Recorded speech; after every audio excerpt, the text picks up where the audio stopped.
This is being recorded on the 16th of July 2025, and on 17th it is expected that the Genius Act will be signed into law. Remember, I told you about stablecoin and how United States is going to allow stablecoins such as Tether, which are locked to the value of the US dollar, to become easily available as legal tender. And this has some huge ramifications for many of us. Do watch the currency series to understand the ramifications. And let's get back to what happened in the big beautiful bill. One of the first things that have come out of this bill is a cut of about $40 billion to illegal aliens in the form of denial of various things that were just being given carte blanche. We still don't know how many are actually residing in United States. The number varies between 11 million to 20 million, and 2.5 million of those are right here in the state of California. And we don't know, I think Texas may have a similar number. Basically, this is still adding up to only 11 million. So the numbers are probably substantially higher. So the impact of this on illegals is going to be substantial. How they are going to handle this, I don't know. California, I'm sure, is going to try and sue, and I'm expecting that will be heard all the way up to the SCOTUS, Supreme Court of the United States, where a bench may have to rule on this. And I expect that the bench will rule with the Trump administration, which means that whoever is left in the United States as illegal, they may want to seriously think about leaving the country, because there have been other warnings given by the Attorney General that if you are illegal and if you don't leave voluntarily, chances are that if we expel you, then you may not be allowed to ever come back into the United States. These are all some of the statements they have made. Whether they are going to put it into action or not is a different point. But if you leave, what happens is you leave with an exit record that goes into the computer databases in the United States. So they have a record of having left even though you had come in illegally. So I'm just giving you all the ups and downs of it. So here is a small slide deck that shows you the impact of various programs that are going to be cut. $40 billion in a $36 trillion deficit is going to not make a big difference, but it starts chipping away at the deficit. And that's how I see it. Uncle Sam tightens wallet on the illegal aliens. The Trump administration announces the largest ever reform in decades. What are the things that are going? I'm going to give you a line item of which ones are going. This $40 billion is being accessed by about 1.4 million illegals. Then you might ask a question, hey, if you are saying that there are 11 million illegals to 20 million illegals, how are they getting the benefits? Well, it's a good question. I think this needs to be probed a little bit more. The how many deported is showing close to, I think, 175 or 176,000 as having been deported. Long way to go.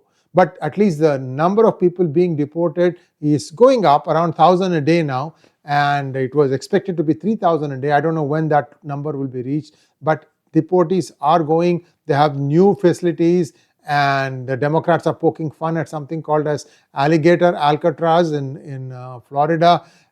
I mean, look, illegals are illegals. I think that is the distinction. And the United States government under Biden was recklessly spending a lot of money on them. In fact, like I said before, you can't ask an illegal his or her legal status. That is illegal. So in other words, you can't see anybody and ask him, can you show me your driver's license as proof of ID? That's what it implies, at least to me.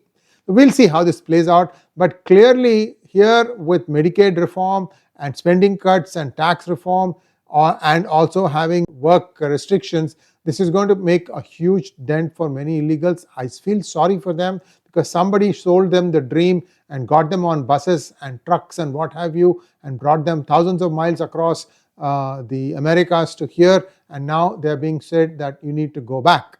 So this is the basic thing. What are all the things that are being affected? Head Start, early childhood education program, Medicaid abuse, loopholes exploited by non-citizens, mental health and substance abuse treatment. See, these are the things. I mean, you come with drug substance issues, then you have to get treated for that, and that is picked up by the government. Why?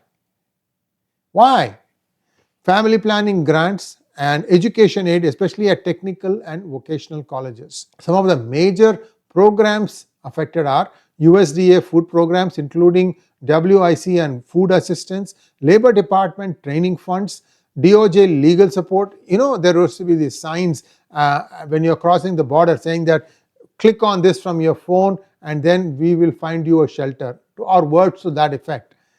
And all that stuff is now shuttered and no funding for all these things. And who knows how these are going to go. I mean, many people in the United States, citizens who are doing all these things, they're going to be jobless, they are not going to get their paychecks. So there is a fair amount of upheaval that is going to take place. I feel sorry for those who have lost your job, because it's a job, right? I mean, you are told you'll be paid for doing this, and you do this without asking questions. And now you're saying that the job that you asked me to do, which is to help the illegals, is no longer there. Well, you have to go back to unemployment and start over again, I guess.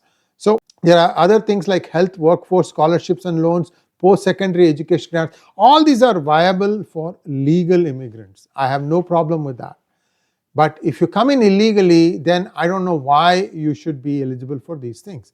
Other things: workforce development programs, technical and career education, community mental health support, preventative health programs, child care and development grants, and all these things are now going to be affected, slashed back. I think illegals will not get it. So you're going to have the Soros sort of ecosystem try to fill in some of these gaps, but for how long? That's the question. If it is the government, you can just keep on printing notes. Now the government is walking away from that. So for how long will the illegals subsist on freebies given by the network that it has Soros as its face? I'm sure there's some other people who are doing it or funding it. So clearly their influence is getting crimped, and who knows, they may themselves be in trouble for other things. So what has Taylor Rogers, the White House spokesperson, said? Illegal immigrants will no longer be able to exploit public benefits at the expense of the hardworking American taxpayer. That ends now. That is clearly the message. If you are illegal, you don't get any benefits.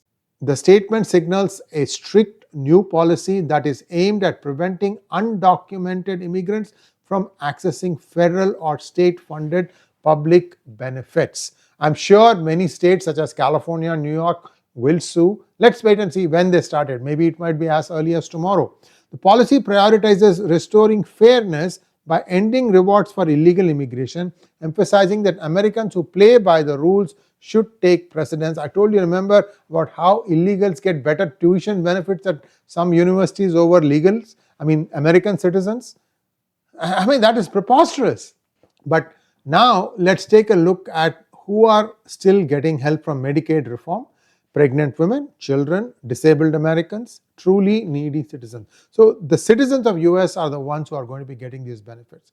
And there is a new requirement. The bill asks Medicaid members who are able-bodied, prime-age adults without children to work or volunteer roughly 20 hours a week, about half-time. So America also is short-handed.